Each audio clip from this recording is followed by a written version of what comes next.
Roger, another final appearance a few days ago in Toronto, but for the fourth time this year you've fallen at the final hurdle. Obviously it's fantastic you're getting into these positions, but I guess at the same time quite frustrating you can't seem to see them through.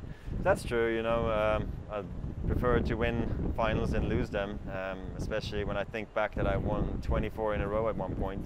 I didn't know how to lose the finals, and now I'm losing them more often than I'm winning them, but you know, it's okay. I'm giving myself opportunities, and I did have quite a big turnaround from last year that I needed to manage. So I'm very pleased how this year has gone by. Now clearly the year's not over yet, so I still have more goals and more hopes to trying to win titles, and when I do make my next finals, clearly I really want to win it. Obviously back-to-back tournaments here to Cincinnati, and how are you feeling physically? Obviously quite worrying to see Joe sort of struggle a bit out there today. Yeah, I mean it was tough just hearing Joe go out 1-6-2 in the first round after beating me 2 days ago. It's very frustrating for me as well, and it scares me a little bit into my match tomorrow against Federer, who is a good player. But then again, I practiced really hard the last couple of days and with good intensity, even though I'm tired as well. Transition has worked quite well.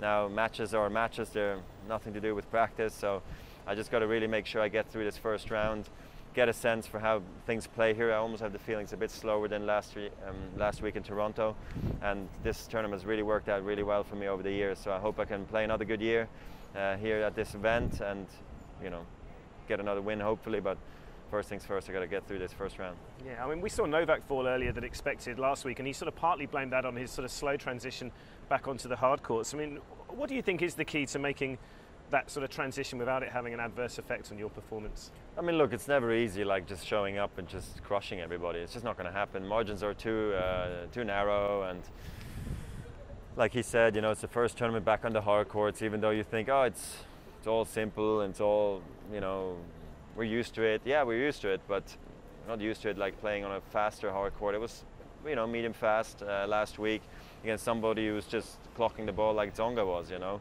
So before you know it, you're down a set and a break, and you just can't do anything about it anymore. So that's where tennis is difficult sometimes. It's not always in your control, and I think many of the top players have made it look easy. Just always find a way.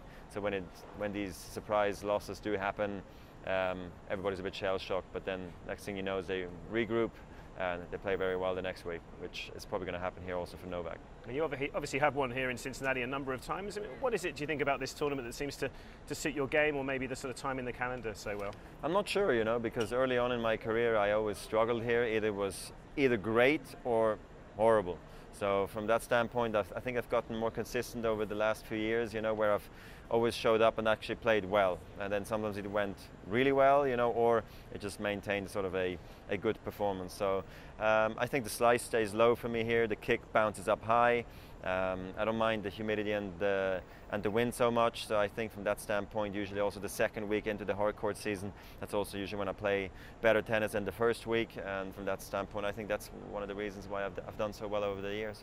And I've just been asking a few of the top guys while we're here about Milos Raonic and Grigor Dimitrov. It's often talked about the sort of next, you know, level of guys about to come through. I mean, do you see signs now? They're both proven they can win at 500 level. Are there now signs that they could perhaps make that sort of big step into making this sort of top four a bigger group, maybe?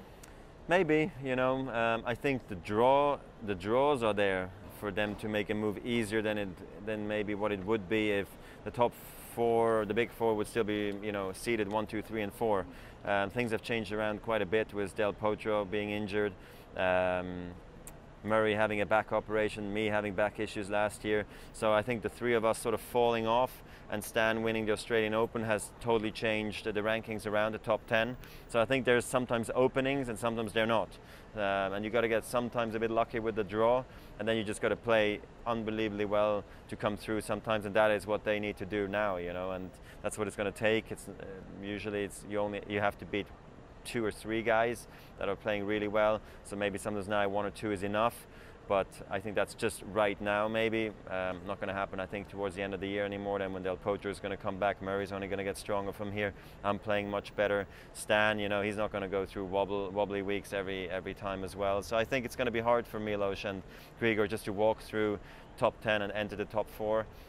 But they great players. They really improved a lot over the last few years. Mentally much stronger, physically really in shape now, which is nice to see. And we definitely have interesting times ahead. I think, especially next 6 months to 9 months.